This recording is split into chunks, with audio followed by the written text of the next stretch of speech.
Hello. Welcome to the podcast. Hello. We're going to try and cut down on editing this time. All right. Hey there. Sorry, that's like my classic YouTube line. I'll like start the recording on a video. I'm like, all right. Hey there, everybody. Hey, everybody. This is so-and-so from so-and-so. What we're doing today. We're going to be learning about a C major. So it's Jack and Lo Ciento and Travis, right? Yeah, Jack, those Lo are our Ciento, names. and Travis. That is We have to right. remind ourselves every We time 'cause those all are right. our real names. All right, all the raging fans out there, we are back again with another podcast. This would be episode 2 of the Toasted Podcast. We possibly aren't drinking the alcohol of the well-known sponsor, but that's besides the point because I'm blind. I can't even see what you're drinking over there. I see some... New Orthodox is still the sponsor of choice. Hold on. I can't see what you're drinking over there, Travis and Jack. I'm blind as a bat with my glasses off.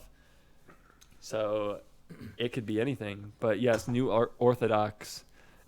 What are we even doing right now? Our ad read, bro. We're trying to get sponsored. Start off with an ad. We did not transition into our ad read very well at all. That's fine. Right off Buy the New bat. Orthodox, make them a sponsor to all our 3 fans, which Yes. is just us listening to ourselves talk. Those 3 sponsors are guaranteed, though, to get it. M40, Yeah. M40. We actually, the M43. only one we've heard back from is the Bentley dealership. Yes, mine's parked out on the side of the building. we got a great deal on a used Bentley. Yeah, but Because of how quickly they lose value. wasn't the sponsor we wanted, though. No. Darn, man. It really sucks. I just hate my Bentley that I drive now. I wish we could have got something better. We got the sponsorship, but it was terrible. I can get to work, fine, but, my throat's kind of dry, and I need something for that. I wish there was a sponsor of some sort. Yeah, I have the car, and I just need to be able to drink and drive in it. It's like, yeah, That was a joke. That was a joke. Not a get out of jail free card for drinking and driving. Money still is, though. True. Bitcoin. Bitcoin. It's like, hey, officer, how about I slide you one of these back? I know it's just data on a hard drive, but let me tell you, it's really valuable. It's a $19 Fortnite card. If you ever figure out how to upload that to your wallet, you're going to be a potentially rich or broke man. I kind of want to talk about this a little bit. Crypto? Because I personally think so. Have you guys heard of this NFT stuff, non-fungible tokens? Yes. Okay, really no different. In it is literally nothing. If anybody is one of those people where you're like, screw the rich, they exploit the worker and stuff like that, whatever your view is, I'll be honest that Bitcoin, in my opinion, is a thing for rich people to make a ton of money off from. And it is essentially not really anything. It is just data. It actually, if you really think about it, actually nothing. it really has no value at all. It has no value. It has no, realistically, it has no value more than the photo, your selfie that you have on your desktop. It just like with a $20 bill, it has as much value as people give it. Like, we don't place value in real items anymore, and that's why the NFT thing is a representation of what's good about an economy, because you have an original a pure mint item, one of a kind, guaranteed unique. But, however, there's nothing that stops somebody from replicating. Yes, but that's the thing, is that in a digital format, it's just ones and zeros, and those ones and zeros can be copied exactly. Whereas for example, a painting done in real life the ability to replicate that exactly is nearly impossible because what do you call printers then? Well, that's it's still impossible. Like you wouldn't be able to get the exact, brush stroke of the artist in that exact moment and recreate it in the exact way that it was originally. Yeah, photocopying an oil painting on a canvas isn't quite the same as, That's fair. Transferring it to a Xerox. So I think we have to have some form of digital art to sell, though. Like, we're going more and more online. We need things like this.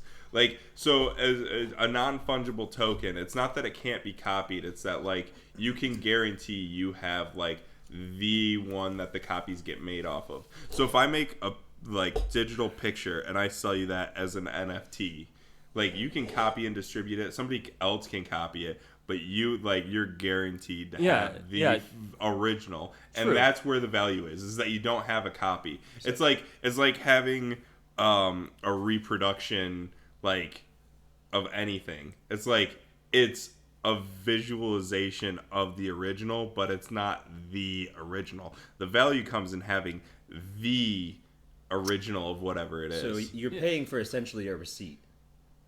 Yeah, basically. Okay. You're paying. It's like a certificate of authenticity.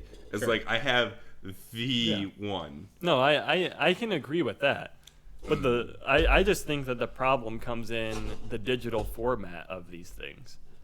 Because I just think that the physical copy or versions of things realistically hold more value than these bytes that things are made of, where you can make literal exact copies of them. I'm gonna say something that I hate when I hear it, and I think it's just because of our generation. We're from the transition.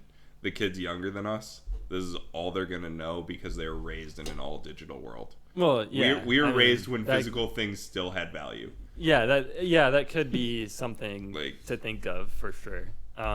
Also, I've heard the argument by people that this NFT stuff is, again, like I said with Bitcoin, just a way for people that are already rich and have money to make more money because they can spend it. They can buy this thing for thousands and thousands and thousands of dollars that other people can't, and that thing just holds a ton of value to sell later for more money.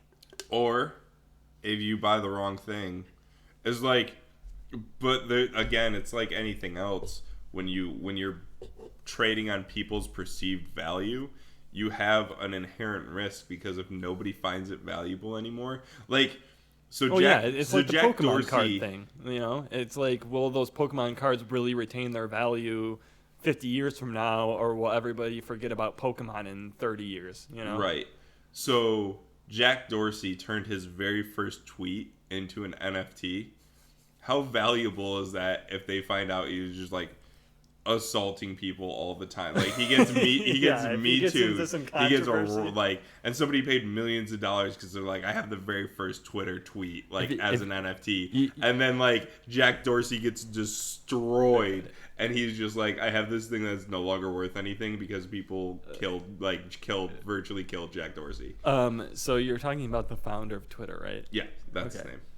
So, yes, I would say that in my personal opinion, his tweet would not hold any value because he decides to censor the tweets of other people that want to speak whatever they want to, and that does not uphold the freedom of speech. So I really hope on God that his tweet is not worth anything 10 years from now. Well, it's not worth anything to you right now because you're not paying for it. I don't care. He's not for the free people, and I despise Twitter's a private that company. at every turn. The problem is we're posting this on Twitter, by the way. So I hope you're ready, Jack. Fuck Twitter. I hope you're ready, Jack. You bastard. I also hate Twitter. They're a private company. My problem with Twitter and all of social media in general is right now they're being regulated and protected as a publisher and a platform. Every time they get accused of doing something the other thing does, they claim the other status. And I'm like, pick a lane and abide by those rules. Yeah, I've seen that too. I've seen people defend them as like, it's just a private company and they can do whatever they want with what's posted on their platform or anything like that. But I think like these platforms like Facebook and Twitter and stuff, I feel like they transcend the traditional view on a private company be Right. able to make this choice and that choice about what goes on their platform, because it is insanely powerful. And Yeah. you can't, you just can't, you can't have that type of censorship just Right. willy-nilly. I do actually agree that the problem with my biggest problem with our current legal system is that we base so much of things off precedents. And so we took the laws that had been applied to like actual like verbal speech of like in-person conversations, and we just tried to apply that to the internet. The internet was a totally new thing. It needed totally new rules. It didn't need carryover rules that were just like broadly applied based on what had already been decided by people who had no idea what the internet was. It definitely is an anomaly, for sure. Yeah, laws just haven't been able to catch up with how fast globalization has happened, and that's like in probably every facet, not just speech, but that's that's an example I think everybody understands, right?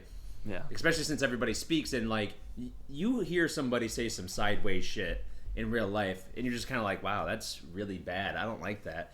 But you read some sideways shit that somebody said on Twitter, and it's just kind of like, oh, that's whatever. Yep. You know, a lot of it, I guess not anymore. People kind of freak out now. Yeah, see, people freak out now, and I would almost say that how it used to be is it was almost like if it wasn't personal to you, as in having that interaction with somebody that like you see out on the street or something like that, it doesn't hit you the same as like somebody virtually that lives 10 states away or something like that. Yeah. Or like whatever. I think cyberbullying is a real problem for the generation behind us. But I was, again, being a different generation, I don't care what somebody online says because my life isn't online. Like, most of my identity doesn't happen online. Yeah. And, like, you see it more and more happening every day where, like, your digital life is your real life. And it's like, if that's the case, then yeah, being bullied online is a huge problem. However, for me, when people were mean to me online, I just didn't care. Or you just dish it right back. Yeah. Sort of thing. I'm like, I have the same level of anonymity that you do. Like, I can say horrendous things too, and now we're just two people pretending like we're people who say terrible shit. If I saw you in person, I wouldn't say that to you. One second. I do want to continue down this whole thing that we're going down right now. I do want to back up just a little bit in our NFT discussion. I just want to put it out there that what NFTs are, just in case people were like wondering from before, because maybe not everybody knows what they are. Most people probably know what Bitcoin is, but NFTs are essentially digital versions. A lot of the times, like artwork that is being sold digitally by, say like an artist, for example, and it's being labeled as you have the one original copy of that digital piece of artwork, and you can buy it for like thousands of dollars in some cases. And that, it's being sold as that one somehow differs from all the copies that can be out there, like on the internet. Say like you Google search something and you see the same picture replicated hundreds of times on Google image search.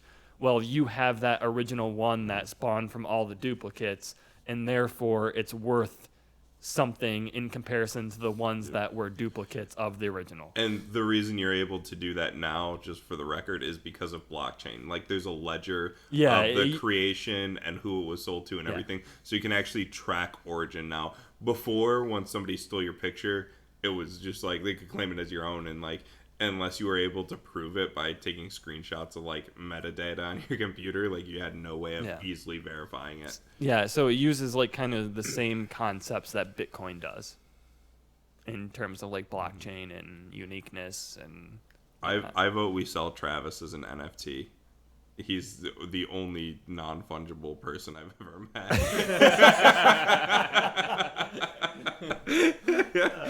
Like, if there's ever been somebody more unique, I'd love to meet. That's actually pretty funny. Travis is a unique human being. That's right. One of a kind. There'll be plenty of copiers later. Don't worry about it. Everybody will be following my style. I don't think anybody's gonna follow your style. I mean, here, let me say one thing. I've been eating ass for all of my life. And for most of my life, it was a very gross and, like, weird thing, right? But now, there's kind of like a trend. It is a trend. It is absolutely a trend. You don't know how happy I was that I went to... I went to my girlfriend, and I was like, yo, it's crazy. Like, it's acceptable. I can say it out loud, out in public, and people don't think I'm, like, that weird. I mean, obviously they think I'm weird because I'm saying it out in public, but... you know. I've been doing this all my life, and the public finally recognizes that booty eating is not only a skill, but a legitimate form of sexual intimacy, and I was there first. One of the pioneers. Speaking of going back to the internet and how things work, I would say that internet culture would definitely bring that one on pretty strong. Yeah. The internet is to thank for that one. Yeah. People who operate in the real world do not appreciate it. Yeah. Or don't talk about it. Yeah, it's Probably pretty not. hard. They definitely appreciate I think it It's got pretty hard to bring normal. up in conversation. Yeah, I definitely think it got normalized because of the internet. You know, you could probably scroll through Twitter and find like many, like, you know, booty eating tweets Material. and comments. Yeah, What booty a- eating material. There you go. What a litmus test for a girlfriend, though, right? You're at dinner and you're just like, it seems like you kind of just want to fuck, and you're like, it's not it at all. Actually, all I want to do is eat that ass. She's just like, all right. And you're like, found myself a girlfriend. Yeah, no one's really said no yet. I've said To no that. on multiple occasions to it. From me? From my advances? No, Oh, but I would. okay. If I said no to hot chicks, well, to chicks, I would definitely say no to you too. I'm glad we got that cleared up. Yeah. That's on God. Oh my god, you guys are wild right now. You said no to me? To my advances? Took that as a challenge. I'd like to convince you. I'd like to see you convince me to let you eat my butt. All right. Not right now. I mean, Yeah, just don't do it now. It's gonna be a work over time. You're gonna be about as effective as Non-fungible broccoli tokens. trying to sleep with your girlfriend. Who? What's his name? Broccoli. Broccoli. Wait, is that an actual person? Think about it. I mean, who's broccoli? Maybe call him baby carrot.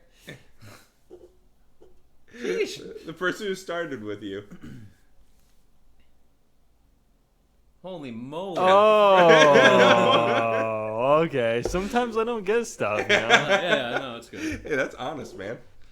You know, sometimes I don't get stuff either, like eating ass. It's because it's weird. It's taboo. I think it's just weird to me. Society told us no, but we did it anyways. No, society had nothing to do with that one for me. That was my own two brain cells rubbing together. You listen to those guys? Not very often. Broccoli. Okay. I'm still stuck on the broccoli thing. I'm thinking of him right now. Broccoli man. Broccoli man. Who does he remind you of? Like from our... No, like he looks like a certain celebrity, but I can't put my finger on which one right now. I know I've thought of this in the past, but he definitely looks like a specific celebrity that I know of from a certain, like, I want to say it was like a TV show or something like that, but they look very similar. He might have been. That's so descriptive and very helpful. A guy in a TV show looks like our friend. You know, sometimes my brain synapses don't fire the same as they usually do. You know? Looking for that pathway. Can't find it. Yeah. Never go Directory full never found. snaps firing. They did in that one movie. with that one dude where they take the pill and then like you can use 100% of your brain when you're only supposed to be Limitless. Limitless. limitless. Cooper. Yeah. Bradley Cooper. Yeah. What gorgeous hair. Bradley Cooper. Yeah. Bradley Cooper is a decent looking human being. Yeah. I'd let him eat my ass. All right. No, you wouldn't. No, I wouldn't. Quit talking I'd be reckless too like scared. Too Like scared. you're famous and I don't understand. I'd have the same problem that I have with women with him. I'd be like, there's no reason for this. You're too good looking. There's no reason for any You're of way this. too good looking. Like, don't you have a hotter person to be going after? Are you targeting me because you think I'm ugly? I know and weak? exactly what you're talking You about. know, you know, Jack. I think that I think you're scared. I'm I think- scared of so little I these days. think that you truly don't think a very extremely attractive woman can really like you for you. And yeah, I and completely you're agree. I scared- don't think that. you're scared of everything that very attractive woman comes with because you know you'll bow down like she is your queen. 1,000%. And you don't like that idea. I date so few. I go on plenty of dates. Not to brag. No, it's 100%. Like my relationships are very few and far between because like once I'm in, like you've got me. I mean, I told you what I was offering to give up earlier. I was like, that's like $11,000 that I was willing to walk away from for somebody. Just for a shot at a second chance. That's not even like guaranteed to work or anything. Yeah, you'll do things for girls that you have loved or currently still have feelings for. So you put me in a room with a 10 out of 10 that I think likes me for me. What the fuck am I gonna do then? Like I have no money left. My car is gone. She now owns my house. I was like, that's a recipe for disaster. That's what I'm guarding against. Well, see, That's pretty unique. it depends though. If you get a really extremely attractive woman that's like a 10 out of 10, but she's very independent, you'll never have to worry about her stealing everything from you like If that. she's very independent, she won't like me. Oh my God. I attract women who want to think they're independent. Like, okay, this is gonna sound really shady on my ex, so oh well. Okay, Jack, let's go. She always wanted to say that she was a strong, independent woman, but I'm of the belief that to be strong and independent, you have to be able to do or know a lot of things, because you're either going to run into a situation where you have to do something yourself or pay somebody to do something. And if you're paying somebody to do something, you should know how that thing is done at a basic level. I'm not saying like nuclear physics or anything. Like you should, like for basic things like car maintenance and stuff, you should know how that thing is done or how to do it yourself so you can avoid getting ripped off. And if you don't, you're at the mercy of other people. That's not strength or independence.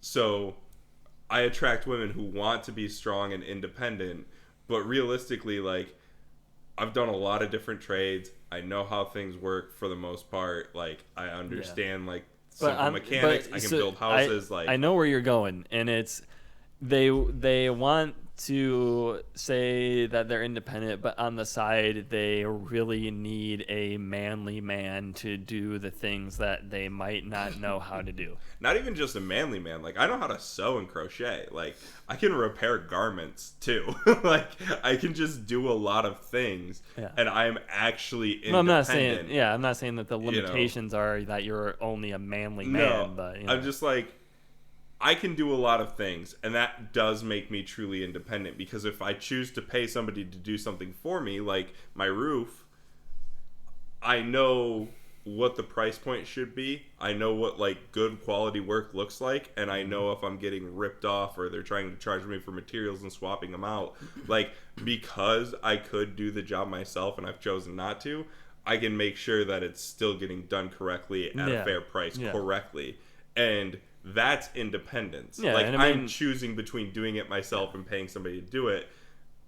but like the choice was actually mine. I didn't have I have the skills to do it. I chose not to. I get what you're saying. Yeah. That's independence. Yeah. Independence isn't being like, I don't know how to do this thing, so I'm paying somebody else to do it. You're not independent. You're reliant. And just because you're not reliant on a significant other doesn't make you not reliant. Okay. Sure, yeah. I get what you're saying. So I attract women who want the feeling of independence but actually aren't. If she's truly independent, she has no interest in me. She doesn't need me. She's independent. I operate on women needing me. Yeah. You're right, he does sound scared. Yeah. I'm very honest about it. I am scared of certain things. Yeah. No, it makes sense now. Yeah. Also, I like feeling needed. Like, I'll bitch about having to show up and fix your car at 3 a.m, which I did multiple times. I can agree. It feels good. You know, yeah, it feels good to be wanted in some capacity. Yeah, exactly. If she's independent, I don't want her either. In all fairness, like you're not giving me some certain things that I need. Now I'm the one who's not independent. I mean, I think I go in the opposite direction, where I actually do enjoy independence on their part. I don't want them to need me at all. Like, I don't want that. I hate the idea of somebody depending on me, actually. And that's a different fear. Yeah, I was going to say, you're scared in a different direction. You're right.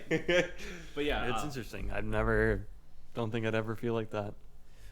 Which way would, I guess, where do you lie, Lo Siento, on the spectrum of fears of women? How far incel are you? Which direction incel are you? Are you a women don't need me, fuck them incel? Or are you a I want women to need me and they don't, fuck them incel? I am for finding things that are genuine. Whether you are a Tinder profile. I was gonna say this sounds the fuck out of here. Like a cop out. I'm being serious. It's a cop out. You're copping out. You're like, I need something that's genuine. If we admit we're scared. Okay. Let me put this straightforward. I'm not going to be scared by a woman that's very attractive, whether it's a 10 out of 10 or not. In the end result of everything, like I said, and like I repeat, even, whether you want to, haha, ho ho about it, that's a completely different thing. But I definitely am just looking for something that's genuine. If a 10 out of 10, really, it's not going down the path that I think it is, as in, there's like a lot of mutual trust and respect, and, maybe she treats me like shit because, like whatever else, whatever reason she has behind that. And same goes for, like a 6 out of 10 that would treat you poorly or whatever. I'm just looking for someone to be a good person at the end of the day and value me for me, and I don't think that the level of attractiveness is scaring me off in any sense. Can you put that in the form of a fear? The only thing I'm scared of is marrying a woman that I really like a lot and her smothering me with a pillow when I'm sleeping. to be fair, that's valid. Because bitches be crazy. No, I don't know that, like, I'm scared because they're attractive. I think the more attractive they are, the more convincing it's going to take for me to believe that they like me for me. Yeah. Because, like, if she's so far out of your league, you can't believe you guys are operating on the same planet. What's your angle? Then, like, yeah, exactly. What are you trying to get at? What are you doing here? You're saying that there must be some sort of deeper manipulation tactic. I get it. It's such a masculine thought. No, I'm like, hold on. I get this. You've been getting things from men your whole life because you're hot. Like, what do you want from me? Okay, it's clearly not me. See, this is where it ties back into me saying that your intentions are genuine, as opposed to looking to manipulate because you can, because maybe you check box every male's desire, in terms of what they want. Sweet. So you can get what you want. So that's why I go back to the whole fact that if your intentions are genuine and you plan to treat me, not as some person that, you think that you can just get things from, I've etc. built my entire skill set around being useful to women. Like that's just the honest truth. Like I can fix a car, build a house, and like cook, clean, mend garments. Like I can legitimately, not everything perfectly, but like I can do most things most of the time to a fair degree of competency, and that's only because of women. That's just fact. No, I've thought about that. No, you have a valid point, because I've thought about that too. I've thought to myself, I should increase my handyman skill set so I can be more valuable to females. I've thought that before. That's like a valid thought that I've had. But it's not enough.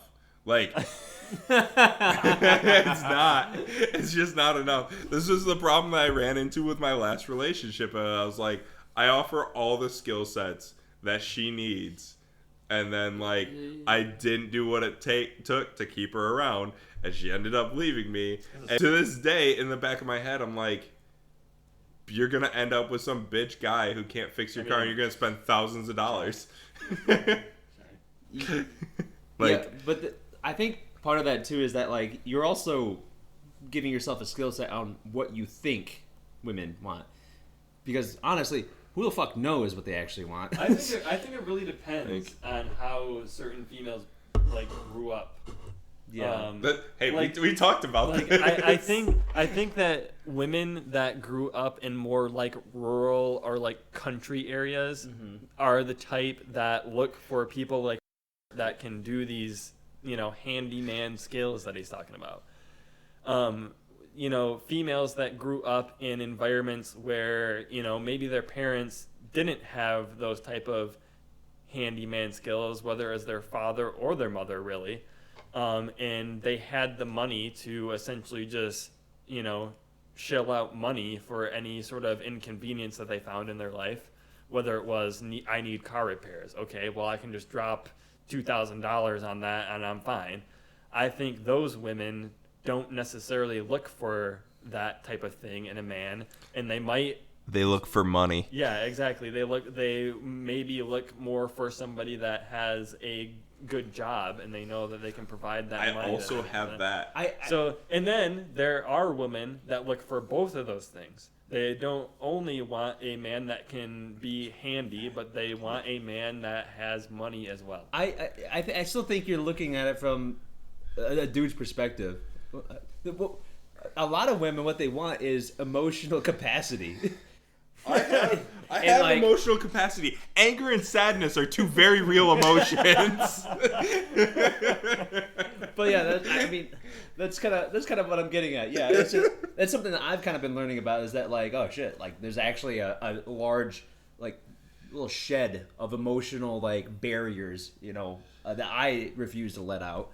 I'm getting better at it, but like as I'm kind of doing that more and more, there are like more and more girls that are actually like talking to me as if I'm a person and not a dude. Find emotions. Okay. I see. Yeah, I agree. I don't find my emotions to be the barrier. You know what the biggest problem that I have is? It's going to be not your fault. No, it's 100% my fault. Oh, let's see it. I'm not an egomaniac. Like I don't just blame my relationship problems on women, even though it is mostly their fault. Sure. I'm kidding. It's like, I mean, it could very well be. I don't know. No. I'm very much a grand gesture person. Like I nail the big stuff. Like you want a trip, like I'll take the time. We can go on a trip. Like I'll pay for the whole fucking thing. Like, but then like between that trip and like our anniversary, like I'm not a great boyfriend. That's what I learned in my last relationship. Is like I take things for granted. I'm very inconsistent. I won't show up on time. Yeah. Like I'm very much a grand gesture person, and so for that trip or for that week, like you feel like $1 million. See, and you're gonna be like, he really loves me, and then you're gonna spend the next 3 months being like, where the fuck is my boyfriend? See, I think the opposite end of the coin is that it just depends on the woman, really. Yeah. Because they certain women might like those big grandiose things, While But you gotta have something in between other than Yeah. your boyfriend playing Rocket League. well, yeah, You might not. Well, You might other well, I'm serious. You're like, that's why you like him independent. Yes. That comes full circle. see on the other side of the spectrum, I would say that there are the males that are all about the little things, like as opposed to those big, events that might happen, and that's most of what they do is like the little things here and there that add up and matter. And some women are about that, and some women are about the things that, and some women are about the things that Jack described. So, or if you're a Travis, then you're all about that independent woman, so you can just sit back, relax, kick your feet back, and you don't have to give Like, two fucks one damn about anything. It's not. You need a little bit of emotion, babe? I'm sad. Leave me alone. Let me go cry it out. As these podcasts go on, I'm more of a meme and less of an actual talking.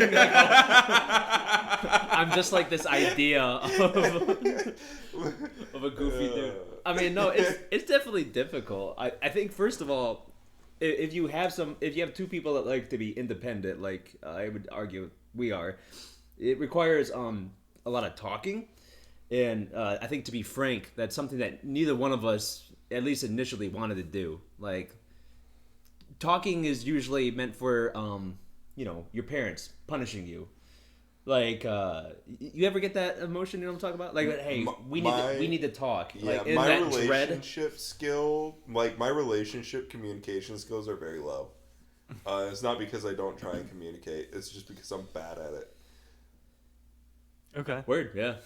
I would argue that I am too, but I mean, just fucking work on it. Here's the thing: is that so many people intend to do one thing, like your whole grand gesture thing. Like, there might be intent behind it that says, like, I want to show you how much I love you for the next 3 months. But her reception, might be like, you're doing this so you can put me away for 3 months.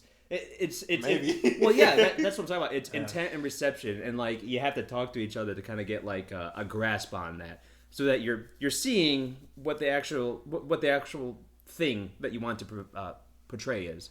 Yeah, I agree. There needs to be some level of communication to understand Hold on. exactly. This is something I learned in my last relationship, though, is you can have all the communication in the world, but like, you need to actually be. But if she's a liberal, then like, it'll never work out. Yeah, if she's a liberal, she'll never get it. No.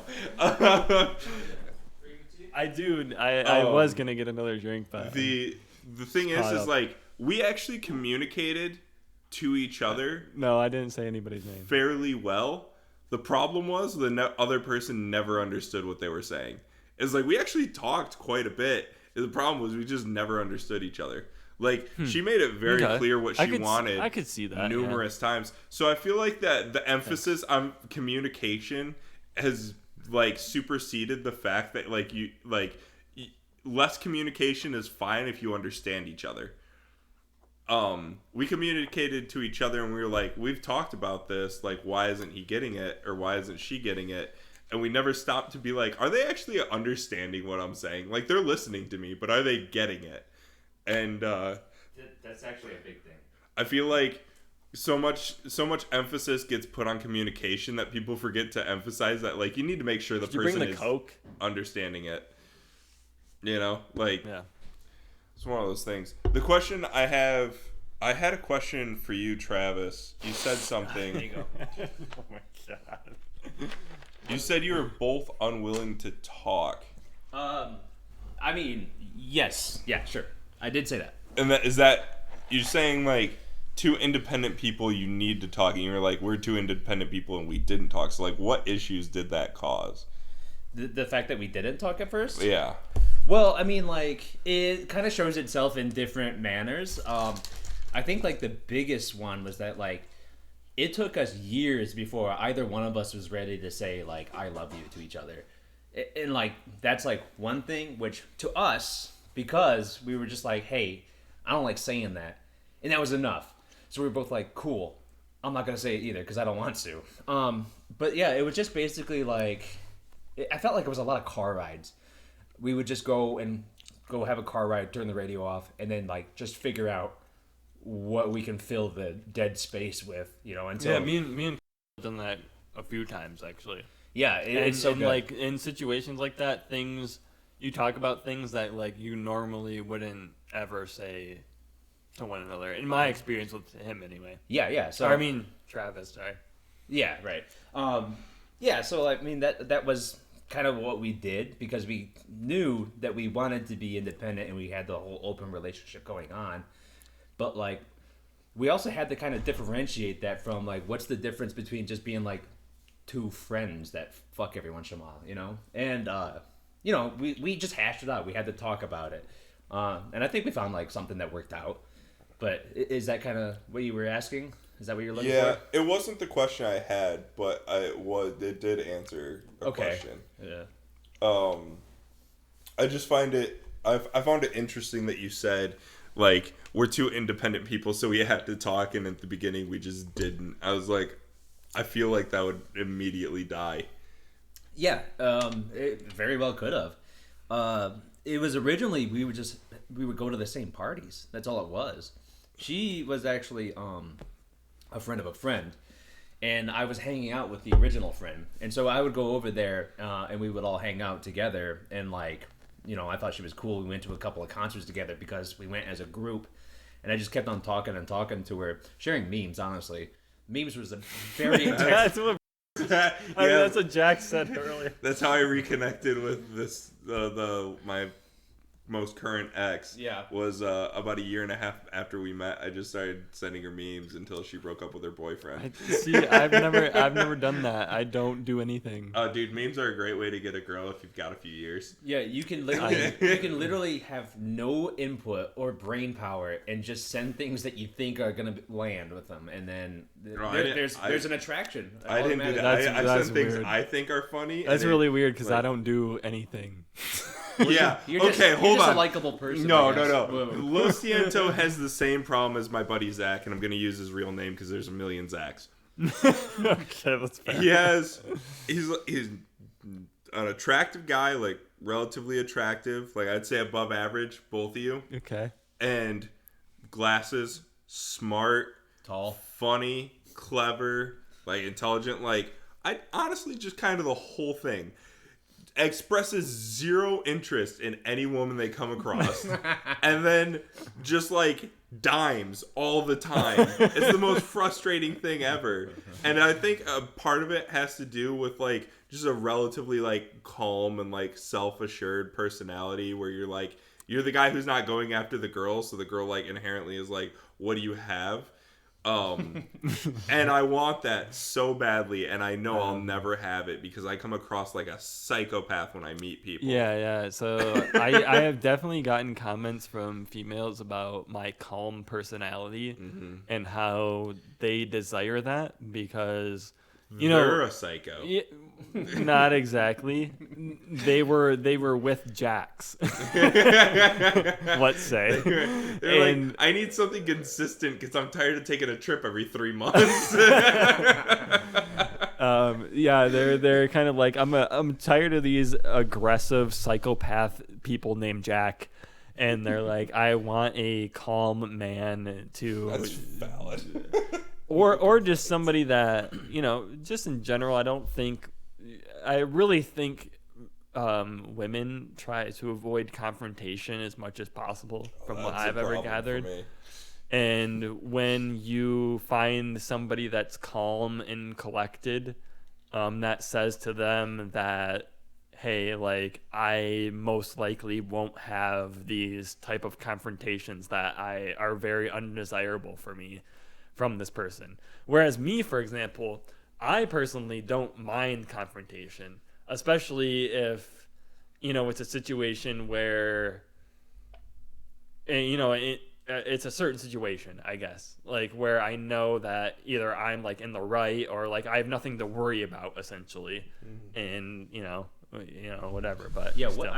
I'm so curious to what your conflict resolution is like, because I don't think we haven't had much conflict, you and me. me and you have like literally said very mean things to each other but none of it Yeah. has ever been taken serious. I was telling Jack about this earlier. Like I was saying how like there's a difference between you like being like your homies like saying some mean shit towards you, and like a female you're interested saying some mean shit towards you, like somebody you're romantically interested in like verbally destroys you and you're heartbroken, whereas your homie does that to you and you're like, yeah, fuck you too, bitch, or something like that. You know what I mean? Like it's different for some reason. Yeah. And like me and you have done that to each other like our entire like lives, basically. Like Yeah, when we're playing like video games, for example. Yeah, Like I'll say some like mean shit to you about like I'm like,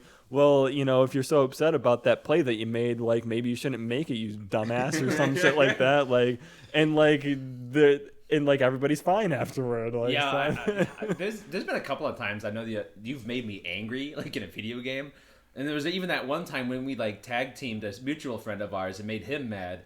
Yeah. And we felt pretty bad about that. Yeah, we did. Yeah, but I think that there's also just like a little bit of like, all right, after the match is over, maybe just being like,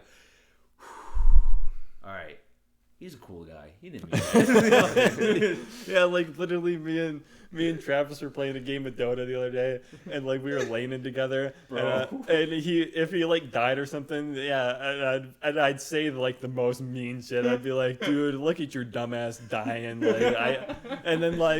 like I'd tell him, dude, let's go in, let's go, and then like he'd go in and he'd die, and I wouldn't help him at all, and I'm like, dude, you fucking suck so much, like like shit like that. And then like whenever you died, I would ping the shit out of you for like Yeah. a solid 30 seconds. And like the side thing that was happening is like our other friend that we were playing with, me and Travis would die in lane together, and our friend was playing mid, and I'd be like, man, dude, those mid rotates have been pretty nice this game, huh? It'd be nice if we could win our lane. There's nothing better than both people in a lane dying and then just blaming mid. After that match, the friend was literally like, "Yeah, I think I'm gonna get off because I'm sick of playing with you." He literally said that, and then he just left. He didn't even wait for us to say goodbye or anything. Yeah, he jumped out of the Discord channel so fast, It was so bad. and I felt bad because immediately afterwards we were quiet. Yeah. We were quiet for a bit, like, oh man. and then later I was like, for me and Travis, like what we were doing was okay. Yeah. But like for our other friend, it ruined his entire experience. I think his mentality going into the game was a bit different from ours. We were just kind of like, yeah, fuck whatever. It's not ranked, we don't give a shit. Oh, that's right, because we were giving each other shit because you wanted unranked and I wanted to play ranked. And I was Travis saying that. wanted to play ranked. Yeah, I was saying that like, yeah, it's ranked. It doesn't matter. And you're like, yeah, exactly. It doesn't matter. And I was like, yeah, wait. So he was so mad that we were playing ranked, and I was like, see, we cannot care and lose, and we don't lose rank. And he's like, well, it doesn't matter anyway, because like if you're losing, that means that you deserved ranking too and stuff like that. I'm like, okay, also, let me just say something. Rank doesn't matter at all. It does not matter. It Not does to not brag, matter. the last time I checked, I had climbed to 1,000 MMR from like 400 I was at. When we played for the first time together, you asked me what my MMR was, and I told you, and you're like, oh, and I was like, I play like a higher player, and you're like, okay, like everybody says that, Yeah. and then we laned together, and you're like, oh, you're actually pretty good. And I was Yeah, like, yeah. I told yeah, man. you are actually pretty decent like, at it. You don't belong at that rank at all. Your ELO is like, what is it at now? It's 1,000. 1,000? I was at You 500 when I we think you played still together. are Oh should be yeah, higher. Especially, yeah. I mean, I'm a solid 2 to 3K player. I feel like. That's what I was. As far as support goes, like my support game is pretty solid. Yeah. I can't carry for shit. Like my carry game is exactly where my rank is, which is why I don't play it. I had such a bad carry game yesterday. Did you? Yeah. That's pretty typical. Can I talk about it? Yeah. Yeah, sure. Go for it. I also just want to say one thing, whether you guys take this as having an ego or not.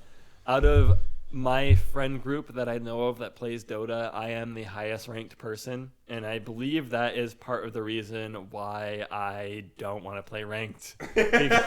because not that my friends are bad or anything, it's just that I like the rank I'm at, and because I don't play consistently, I feel like I can't bring my all to a ranked match, so I refrain from doing so. What's your rank? You maybe you put more investment into how you play than I do. The reason I love playing ranked games is everything. In I just video don't want to games- perform poorly. Is No, really It doesn't For matter. me, I'm all about the competitive. Like, I need to know that I'm grinding ladder. I quit playing video games that don't have a ladder so quickly. The 2 games I've played the most of have been Rocket League and Dota, and it's because there's a ladder to grind. Like, Yeah. I'm like, I gotta get better so I can beat the person above me when I'm a lower rank, so that I can walk away feeling good. Like, it's all about feeling good for me. Like, when I crush somebody who's above me, and I'm like, you fucking suck. You played at off hours to grind your rank against people who didn't belong there, you bitch. Like, that's my mentality. Yeah. I play in off hours to grind rank because I'm a bitch. I play on off hours because that's all that's available to me, really. play Rocket League at 7:00 in the morning. I have been. EST. Yeah, I have it's been. so much easier. Yeah, it is. It's way actually easier. insane. Yeah, And you play on a Friday night at like 8 p.m. EST, you get shit on by the people you rank. Yeah, Like, yeah, it's a school's completely out. different game. School's out at that It's hour. a completely different game at 8 p.m. on a Friday compared to 7 a.m. on a Monday. Archon 1. I am a Archon 1 Hold on Dota. I think I'm a Crusader 3 or 4. So I'm not too far behind. You're 2200 MMR. Yeah. 2200. That's pretty high. Compared to Before they had the medal ranking system, I think my max was 2,800. That was what I had. I was when I quit playing Dota, I was at 15. That was the highest I ever got. 1.5. My point still stands. Yeah, like I'm the 1,500. best Dota player out of anybody I know. So anyway, Sometimes I win in a 1v1 mid against them. Sometimes. there's video proof. Yeah, I got him once in Axe 1v1 That was mid. bullshit though. I'm just kidding. You also won that stupid Halo 2 tournament, so fuck you. The dude went counter helix level 1. What are you gonna do with that? It's the first wave. Anyways. Yeah, I played You as still didn't deserve to beat me in Halo 2, so PC. So I don't know. I'll agree with that. That was an anomaly. it wasn't it was an anomaly. No, truly it was. You have no idea how many times I've destroyed my friends in 1v1s on Halo, and I lost the fucking 1v1 tournament, and I was so salty. It was like for like $5 too. It was like $2 and some change. I feel like it was like some shit we found. Yeah. Anyways, so I played a Wraith King position 1 last night. This morning, I guess. Is it past midnight? Last morning. Anyways, The last time I was awake. yeah, the last time I was I Yeah. played a position 1 Wraith King, and I am pretty sure that either my skills have gotten much worse or I was just not in my league, like because everybody else was playing better than me, and I was like I died 3 times in lane, and like my support was like kind of pinging me, like doing stuff like saying like get back and shit, and like I gave up mentally. I had it. He gives up mentally pretty easily. I do. And I mean, I didn't have any. There was like no like friends or like support. There's group. nobody there to keep you there. Yeah, exactly. And it was just like, what the fuck is this Wraith King doing, idiot? You know. And like, I had totally given up. So I just went to go like AFK farm, and I was stealing everybody's farm. We had a Morphling mid, and I was just taking this farm. I didn't care. I was clearing out everything. I was being as toxic as possible. And then there was one dude. It was the guy that I laned with after all the pinging. He said, "You can do it." That's all he said. The only 3 words that he said to me, other than pings, the entire match. And you know what? It was enough. Because after I was done farming, I was completely built up. I had my Radiance, BKB, AC. I was ready, and like we actually ended up winning. Nice. But I hated it. I hated every fucking moment of See, it. I've had experiences where I'm the reason we lose the game, and I know it, and everybody's pinging a report, and I'll just go in chat and I'll be like, hey, like, you don't need to report me. Like, I'm sorry I had a bad game and I fed. Like, it wasn't intentional. I was like, oh shit. I just. We got Dukes. Nice. I was like, I just want you guys to know it wasn't intentional. Like, that's it. I was like, if you feel like you have to report me. I remember. I say that too. I'm just like, I just apologize, basically. We have a badge. Yeah, I usually say some shit like, yeah, I guess you're just better than me. Wow. No, I don't. I'm not toxic about it. I'm like, look, I'm sorry. Like, I remember specifically, I had a Shadow Shaman game where I went 0-17-3. Like, my contributions, like, I don't think I took a tower. Like, my contributions were basically that I wasn't there and I was feeding them kills. And, like, they were like, report Shadow Shaman. I was like, I just want you guys to know that, like, I legitimately tried this game and it just didn't work. and I just remember this guy was like, I've had games like that, man. It's okay. This is the most validated I've ever felt in my life. Anytime, any single time that somebody in the game says, what are you doing here? Or you shouldn't have been there.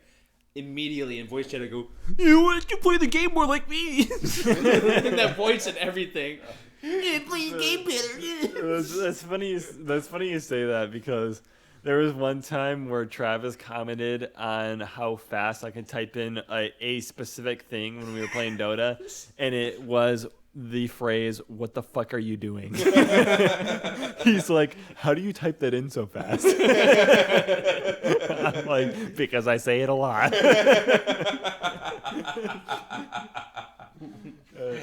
That's pretty good. Like, what the fuck are you doing? Have you ever played Dota before, you bitch? Well, because, like, it was an event, I think, that clearly happened, and, like, I had the same thought. But then, like, as my thought was completing, before the moment I had any chance to get words out, what the fuck are you doing was already in the chat. And it was just like, whoa, you're right, but wow. Yeah. It's like I predicted his, like, thoughts, but, like, projected them before he could, like, even formulate what he wanted to actually think about the situation. Yeah, he had it pre-typed. You saw the health bar going down. I feel like Lo Siento just reaches decisions faster. Like, probably. Like, you had to process what happened, and fuck, Lo Siento is just like, I don't care what happened. This dude's wrong. He just, like, went after the guy. Trying to figure out if there was any kind of brain cell. You're over there like, okay, so like, how do you end up on that half of the map? And Lo Siento's like, he never should have been over there. He just like already knows. Honestly, he's like, wrong quadrant, queer, and he just starts typing. No, like, honestly, sometimes on Dota I impress myself because I will make, like, even just simple things as in, like, moving my hero to a different position to, like, dodge certain spells or things that I think the other, team is going to do. I, like, for example, like, big ults, I hardly ever get caught in them. I typically always position myself outside of them just enough to where it, I don't get hit by them. And every time I'm like, holy fuck, dude, I, like, basically predicted what this idiot was going to do. Like, all my team's trapped in this fucking faceless void ult, but I'm chilling. Like, you know what I mean? Like, I do that shit a lot. And I think part of it possibly comes because I've played against bots so much. Oh because my God, yeah. At some point you can predict when bots are going to do things. And because of the skill level we're all at, I feel like those concepts can still apply to, like, the actions that other players are going to do in the game. So I'll sidestep a lot of things a lot of the time just because, I mean, you understand, like, how powerful you are at that point in the game because you've seen every combination of chain stun that the bots can fucking offer. Exactly. It's just like, wow, I didn't know they could do that in a chain, so I could do nothing. I was stunned for 4 seconds. And yeah. That's the thing about playing against bots is, like, they will chain their shit perfectly so you can't move for, like, 20 seconds. It's and you're crazy. dead. It's crazy. They'll skip out on, like, the guy who's low HP. And they'll just go for you. I think it's Shadow Shaman and Lion can continuously, if nobody comes to save you, they can continuously lock you down because the length of their spells versus the cooldown, they can continuously chain stun you endlessly because the shackles is so long that you can do it long enough that if you're waiting till the last possible second to chain your stuns, like the two of them can just lock any character down endlessly. What Lycan stun? No. What? Lion. Oh, Lion and Shadow Shaman. I heard Lycan, my bad. No. Because the chain spikes and the hex, if you get the talent that allows hex to go longer. No, I believe that. Yeah. I mean, Shadow Shaman with his extended shackles can almost do it himself.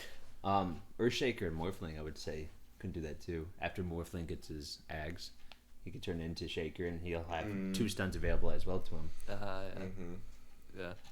Yeah, it's crazy. That's what bots will do to you, though. They'll infinitely stun you. Also, I'm still under the impression that any Lion player at our skill level is a scripter, because they always hit their disables perfectly together Immediately. It's like generally people aren't that good, but you get a Lion player in the game and he's stunning you in 0.0000001 second that first stun is lasting. He's hexing you right afterward, and that one's lasting as long as it should to it's weird as fuck. I swear to God, there's a lot of Lion scriptors. I mean, that is how it should be played, but I kind of feel like at our skill level that's kind of hard to come by, because they don't nobody else chains their stuns correctly. It's just Lion players, it seems like. Yeah, exactly. Also, Lion's brain dead. So, Lion gets a lot of shit for being trash. I think he's actually amazing. Probably not at the top level, but no, it's good. For me, I'm I like his Dagon build. You know who I pick him against the most is Wraith King. Wraith King? Because you just drain his mana and then he can't reincarnate. It's also good to pick him against Phantom Assassin, because your alt ignores any type of blur, and if you do the Dagon build, you can essentially zap what's about 1800 HP hero down to nothing. We're finally doing the Dota podcast that I wanted years ago. No, I haven't seen too many people. An ideal build, it'll never work out, but the ideal build for Lion is to go Dagon, and then Ags finger. Yeah, because you can hit it on 5 heroes. If you get those 3 items, you can just murk an entire group. I should go. Really? That's your hour? I think so. Yeah, I've been here for an hour, and I'm not even taking into account the time it took me to leave. I looked at my phone and I was like, yeah. The podcast is at 1 hour and 2 seconds. So I'm already late. No, it's fine. I do need to go though. It's fine. It's fine. Appreciate you coming over. Yeah, thanks for having me. Thanks for coming. Yeah. I'm not sleeping tonight. I'll see you, listeners. You're not sleeping tonight? I don't think so. Oh. What are you done at? You're gonna stare at me asleep. Well, yeah, Jack's gonna be sleeping, but okay. Well, I'll get home. I might not be sleeping. I don't know. I can sleep through anything. If he's awake and you want to come over, do it. I can pass out. Well, I'm not saying to come over. I mean, if he's gonna jump on Discord or something, we can. Yeah, I might jump on Discord. I mean, yeah, I usually come home and I'll chill for a bit. Yeah. I will for sure do that. Thanks for everything, though. Did you stop the recording? No. No. We're still going. All right, later, bro. Anyway, Travis is going. Yeah. Drive safe. We'll see him later. He brought a lot of value to this podcast I know. this time. I feel like I felt there's bad when he said that he was getting memed. Oh, God. No, I don't think he's being mean. In a way, he's being respected a little bit. Yeah. Yeah. So. Dude, you're larger than life. Yeah. That's such an Ian comment. Yup. Yeah. He's on. All right, he's gone. Let's shit talk him. Whoa. He's my friend too. Not nearly as good as friends as you guys are. But You don't have to. You want me to turn you down a little bit? I don't know. You tell me if the audio levels are good. You're the sound genius control guy. Are you gonna leave that closer to your face? Yeah, I'm gonna probably be right here. I don't know where that puts you. Go ahead and talk. I'm talking now, baby.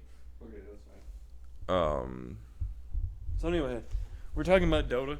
I don't know if there's anything else you'd like to mention at the moment. We Just can that- transition from the Dota. I mean, back to insecurities about women. The podcast turned into my therapy for a minute. honestly, I feel like it was good. Some wild stuff about booty eating was said, but which I stayed out of because it was just kind of like I wasn't really. I want this on record that I currently do not eat ass, nor do I consider it a potential in my future. Okay. For one very consistent reason. Because of poop. No, actually, it goes deeper than that. I stand by the statement that if you think about it, sex is rather disgusting, and eating ass isn't any better. True. It's just like exchanging bodily fluids and or materials of any kind is disgusting. It's just that most of the time the horniness overrides what you've got going on as far as your thought process. The caveman instinct takes over. Yeah. Like when you actually think about like the human body and its faculties and sex, it's gross. And like academically that makes sense, but you see a girl with a tight ass walk by and you're just like, I'll forget about all the horrible things that could go wrong.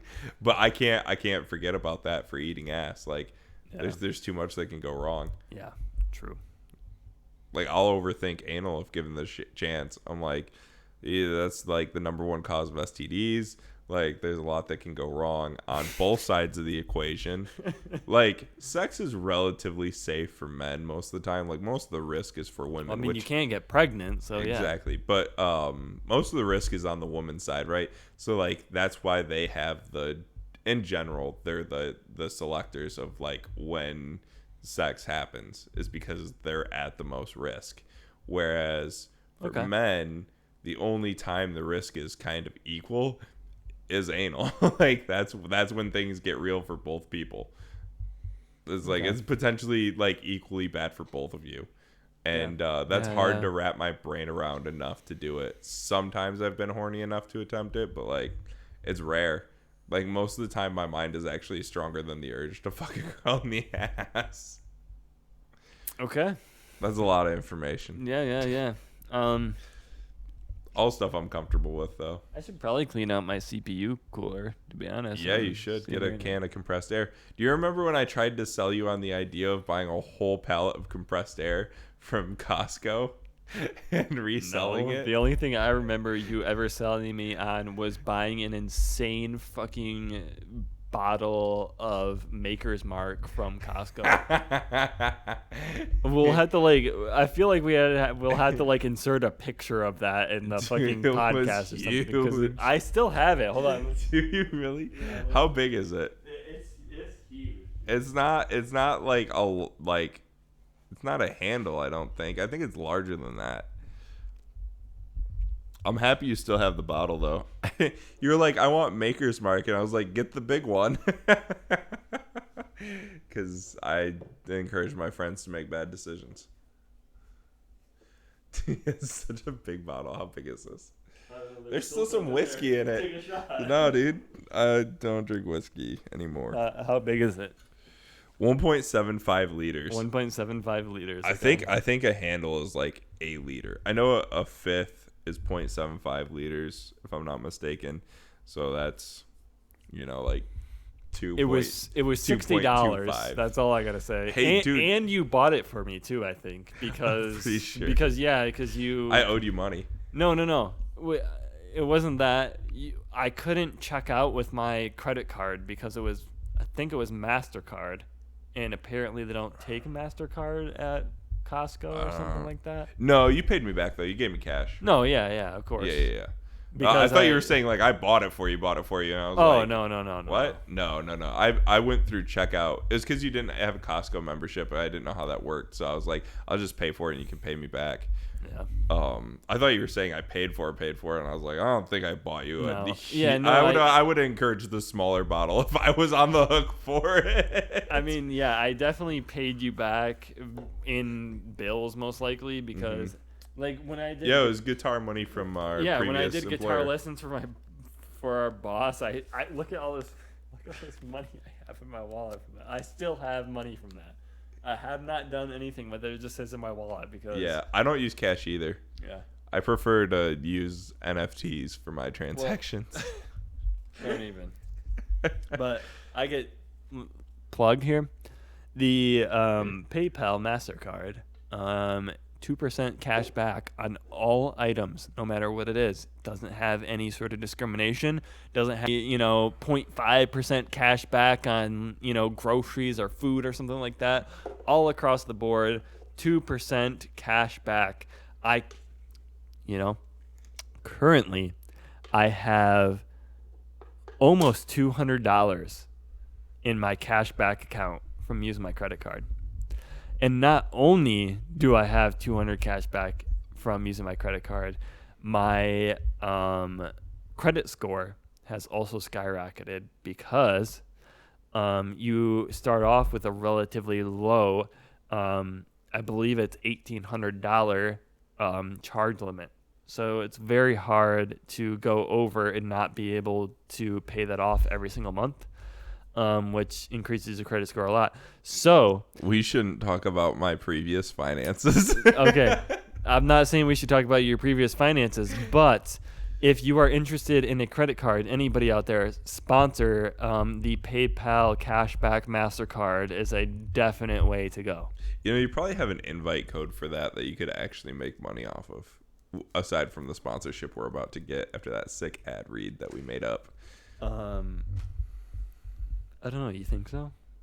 I don't think there's I don't invite think codes for most programs. I don't think I have one, to be honest. I'm just Doesn't guessing. matter.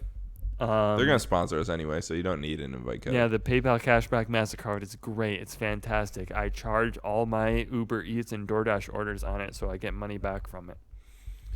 Yeah, and 2% back from DoorDash is critical because of how much they overcharge. They do overcharge. Yeah, I've read the articles and stuff like that. They've released whole articles on that. I already knew that. Because I'll go to like the online order at the restaurant, and something will be like, I found it out with Qdoba. Yeah, their burritos are like $8.25, and you go to Cash App or the DoorDash, and it's like $10, and they're like, we have no fees, and I'm like, you're charging me more money for the food. Yeah. What do you mean you don't have any fees? It is because I've used once I realized I've that. known that for at least a year. Once I've realized that, and I started ordering in a more increase of delivery food once I started at our old job that we were at. Mm-hmm. Mainly because of COVID. I mean, some days it was just I'll pretend like it was COVID for me too. I mean, some days it was just easier for us to order food, for lunch and everything. And sometimes we'd all, chip in on it. Whitey in the corner would be like, "Oh, I want some too," or something like that. Wendy's spicy nuggets. Wendy's spicy nugs. Yeah. Anyway. Yeah, we got Whitey in the corner and Druggy. Yeah. So fucking space cadet, psychedelic monster. Yeah, true. So yeah, we would order stuff often, and there was a point in time where I realized that Chipotle, for example, because I eat a lot of Chipotle. It's the inferior. It could be ordered for a lot cheaper with the Chipotle app than the DoorDash or Uber Eats app, for example. Mm-hmm. And typically I'd go and pick it up because at least from my apartment or even from work, it wasn't that far away, so I could just drive over there on a lunch break and stuff. Yeah. But yeah, there's a point in time where I realized like I could essentially get Chipotle at least $1 cheaper or $1.30 cheaper than ordering pickup on like DoorDash or Uber Eats. Yep. Um, Yeah, if you're gonna go to the restaurant, don't use a food delivery service. yeah, use the You're restaurants. You're paying more money. So this is another thing that I actually had this discussion with my dad. Mm-hmm. And it's that so the great thing about Chipotle, for example, is they have their own proprietary app.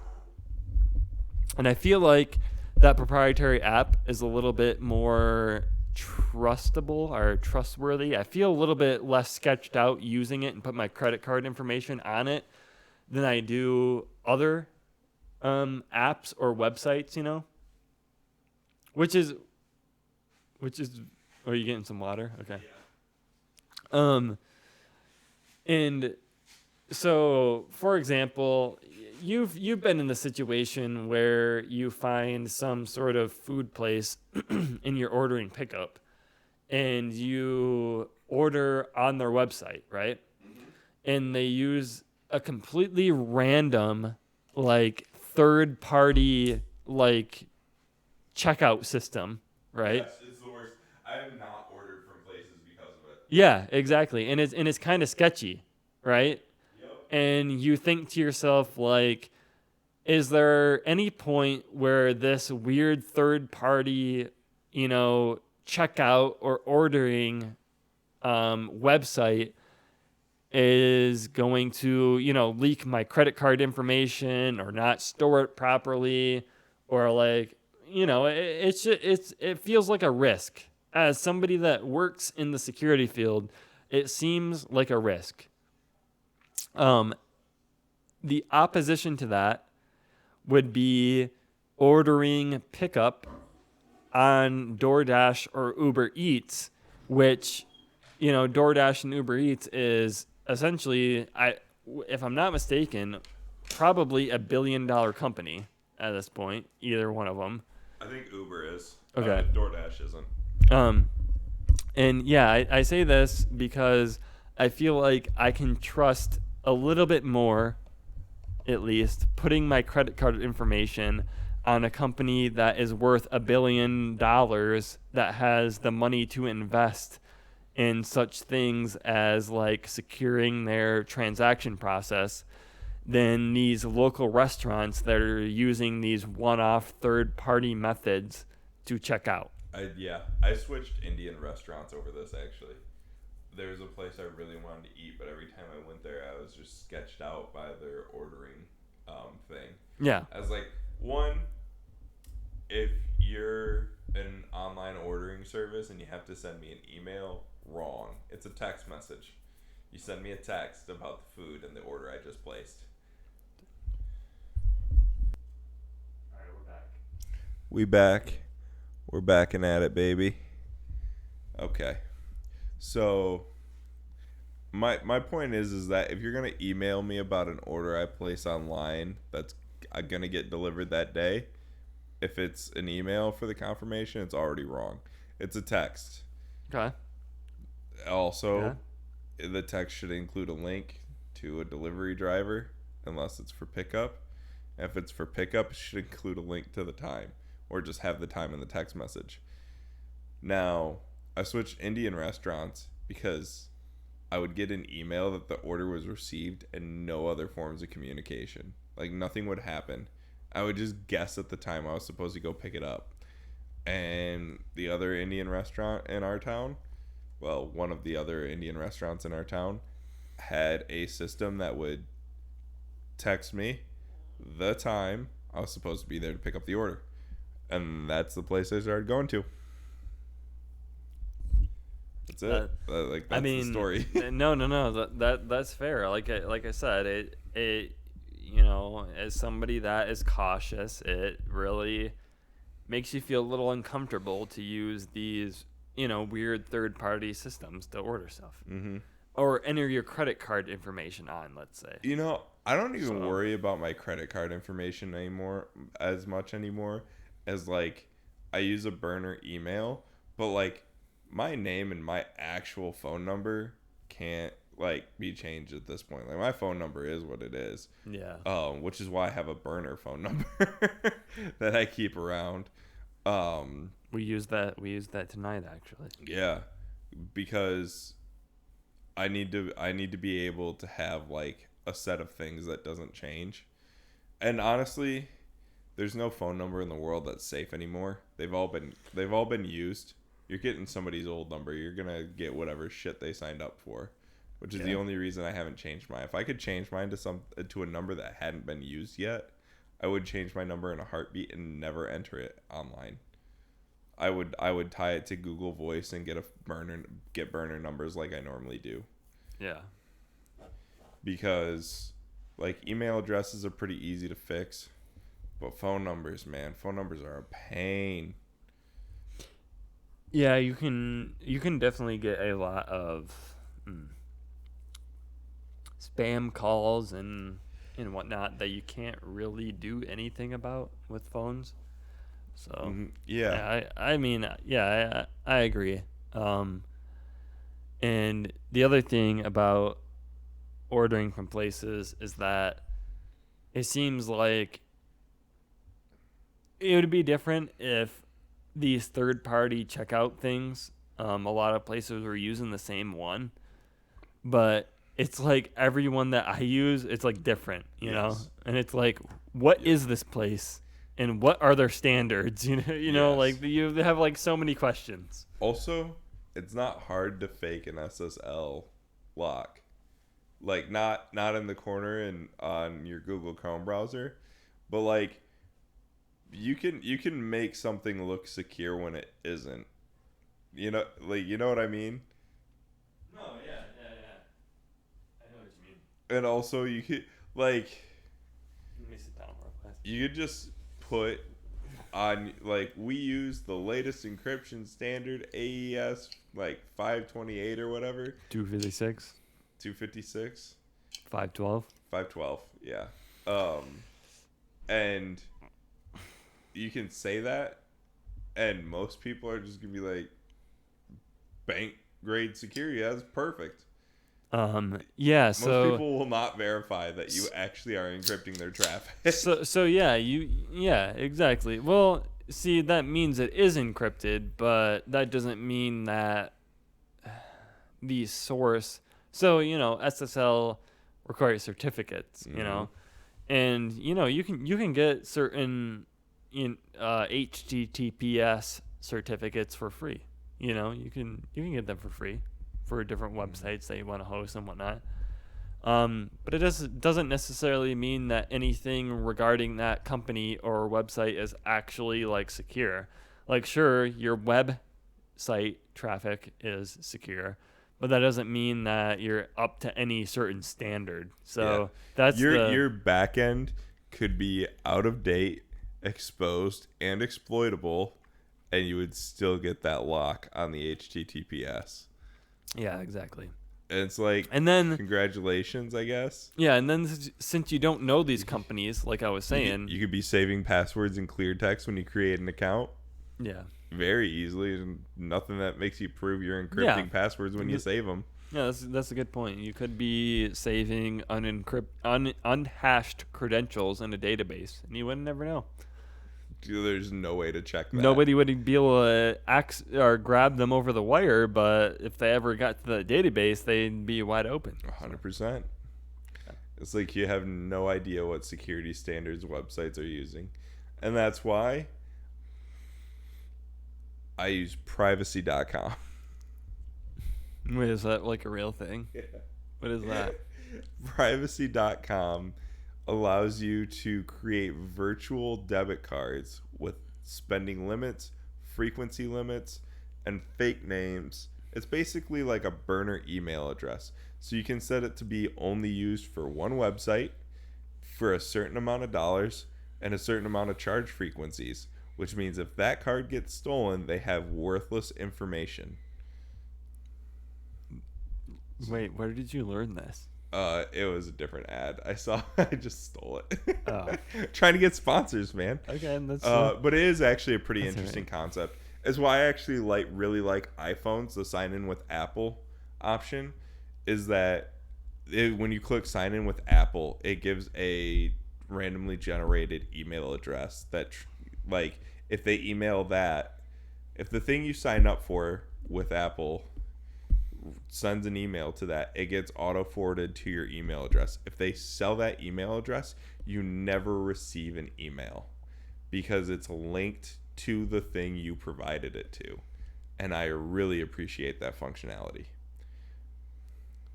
Okay.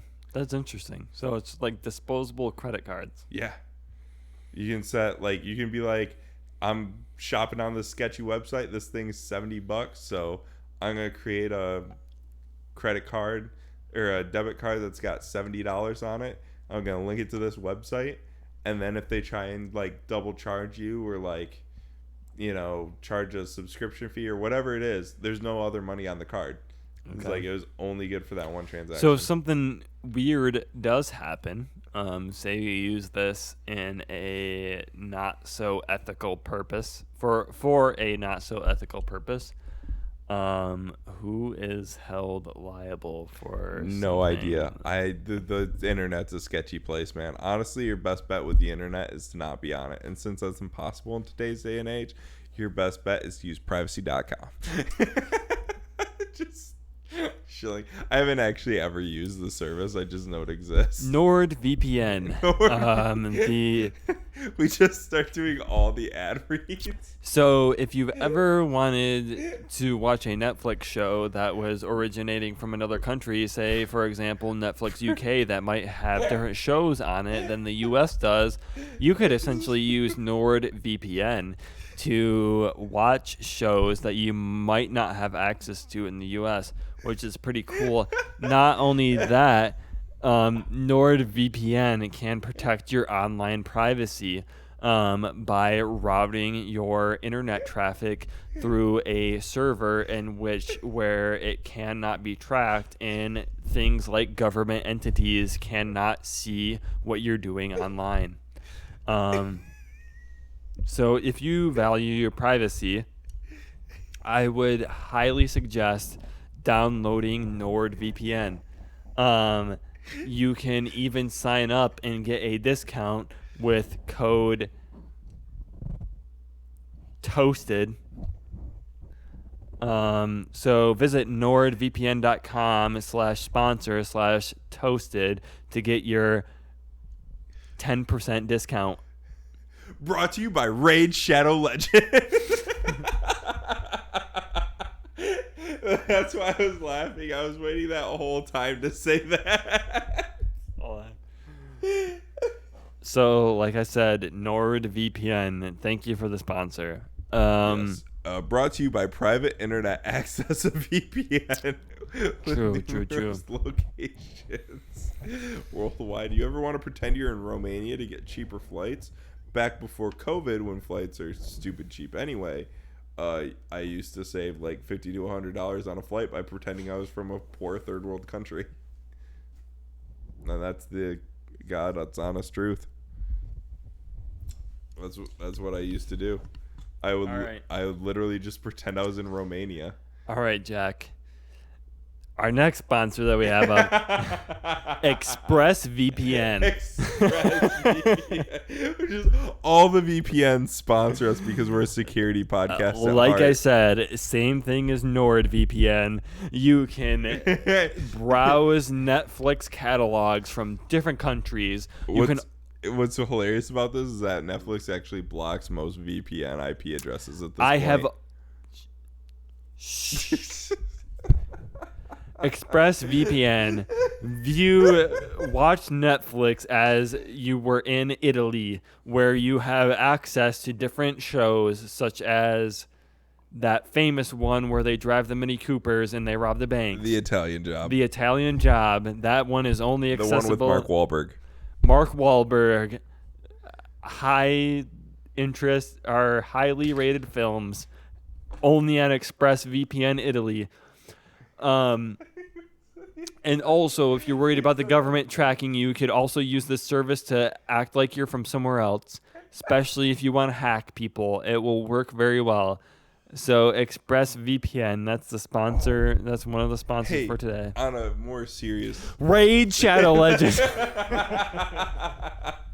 No, on a more serious note, because you brought up I don't know, something made me. Oh, if you want to hack people, did you see that OVH fire that took out like 60% of the world's like malware? The OVH, it's a web hosting data center, right? Did you see the statistics on the amount of malware being sent out after that place burned to the ground? It burned to the ground? Yeah, dude. They had a huge fire. They lost everything. They basically told people, all the people who weren't paying for data backups, like, we're real sorry. That was their that was it. Like, they were like, if you weren't paying for offsite data backups, like, we're real sorry about that. And that was their whole fucking apology. That's pretty crazy. The drops in malware and like hacking attempts and everything, like, it was a crazy drop. No, yeah. I mean, I've seen lots of IOCs associated with OVH. Mm-hmm. I think I actually saw some web traffic today when I saw a lot of OVH at our former employer, and let me tell you, I never did any research on that place. I did not know they were kind of a malware center until they burned to the ground. Yeah. They can be, not all the time, but there are. I mean, they definitely have. It's a web hosting thing. Anybody can do what they want. It just seems like they have less protections for sending malware than more. There are IOCs that you can track from their websites for sure. Yeah, they don't necessarily care as much to take down people's malicious behavior, whereas like Microsoft, DocuSign. Any encrypted newsletter service really needs to have pretty good security to make sure you're not sending malicious shit. Something I encountered with DocuSign was like, hey guys, maybe you want to pull this file off because people are getting sent literally encrypted malware and being forced to accept it. So true. I completely understand what you're saying. OVH, not the greatest place. However, Linode.com. That was actually the wrong sponsor. I don't know where you're getting that information from. Dollar Shave Club. All right. So you get free. Dollar Shave Club. Essentially, you get razors sent to you monthly. It's pretty great. You get free shipping on razor subscriptions. Let's see. You get top of the shelf products. Full product line only on dollarshaveclub.com, made with premium ingredients, mix and match to find your perfect routine. You're always in control. Flexible delivery dates, no hidden fees. That is right, Jack. No hidden fees. 30-day money-back guarantee. Club pros to answer your questions. If you ever have any questions about grooming your beard as a male. And not only that, guys. Jack, just take a fucking guess right now. $1. You can cancel anytime you want. There are also all perks, no fees. Free shipping on razor subscriptions, exclusive shavings on the website, gifts or rewards for your birthday. Okay, when's your birthday? January. All right, you can get, hold on, rewards during January, and there's even more. You're a member after your first purchase. We got some reviews on Dollar Shave Club from Tim. Okay, Tim's been a member since August 2018. He's an expert. Yeah. He says, I love the flexibility of the service and the quality of the products. My bathroom has received a serious upgrade. And I agree with Tim. Mine too.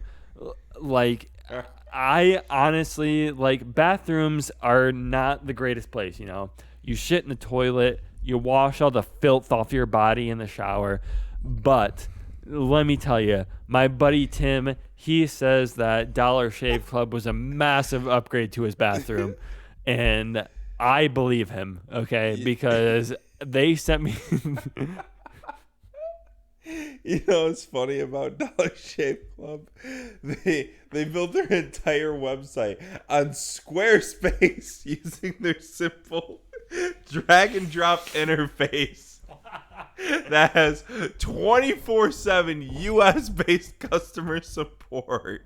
You can rent a domain or buy a domain or import an existing domain and build your unique, one-of-a-kind website from one of their award-winning templates. That's right. They win awards with these templates, okay? They are a serious business. I've been using Squarespace for like however long they've been paying me to say this, and they are phenomenal. That is right, Jack. Dollar Shave Club uses Squareface. Square. Sorry. Typo.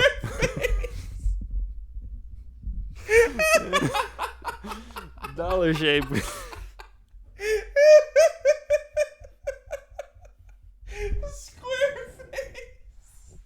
That's like the worst parody of Scarface I've ever heard.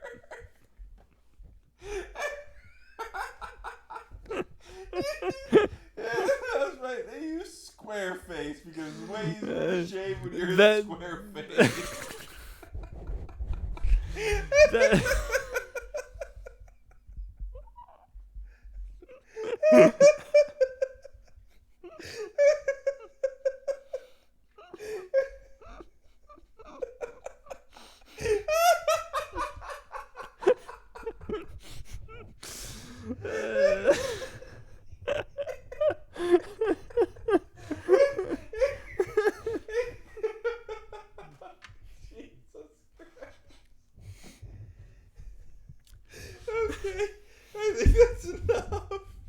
That is right, Jack. Squarespace, everything you need to grow online. Start your free website trial today. No credit card required. Turn your ideas into reality. Choose your website template. Select from any of our industry-leading website templates, designer fonts, and color palettes to best fit your personalized style and professional needs. Add the tools you need. Explore which tools you want to add, whether it's setting up an online store, booking services, or adding your favorite third-party extensions. Reach your audience, Jack. Stand out in every inbox and social feed. On-brand email campaigns. That's right, email. Okay. And social tools make it easy to grow your audience across multiple channels. Create a website. That is the main thing about Squarespace, especially with Dollar Shave Club. I forgot there's something I need to do. What's that? I got into an argument with my ex. We should stop recording for this because this is petty as fuck, but I think it'll be hilarious. I know you want to stop recording right now. Let me complete this ad read, and then we can talk man to man, women to women, transvestite to transvestite, whatever body part doubled up that you ever have in your life. We can do that. Whatever So body part doubled. okay. So Just like I said, transvestites are just people with two dicks. create your website. Start with award-winning templates. That's right. Then customize them. Style and professional needs. Okay.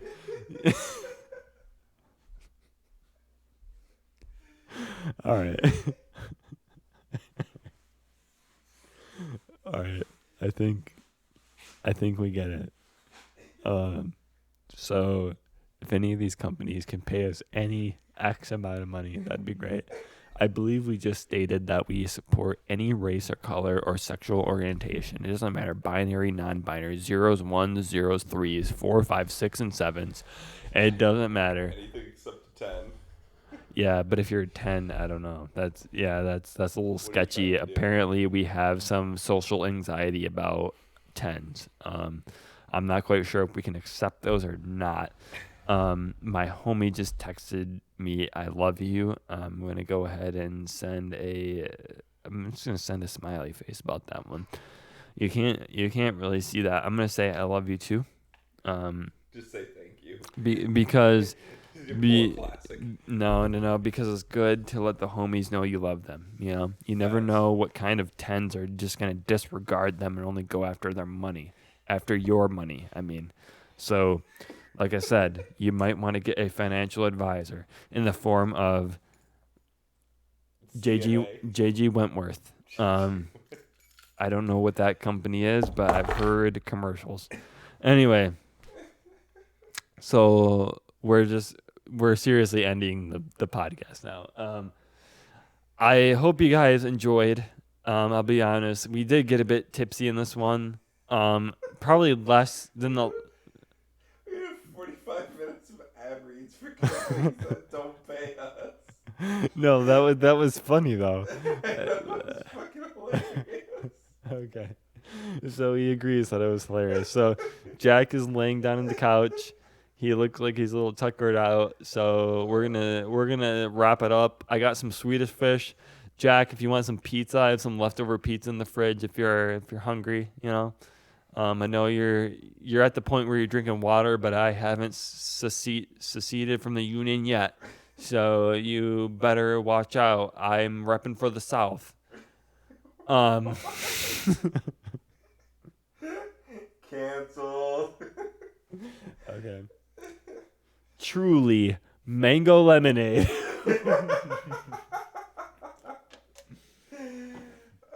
Okay. All right. See you guys. I hope you enjoyed the podcast this time. I really did. I think it was a fun one.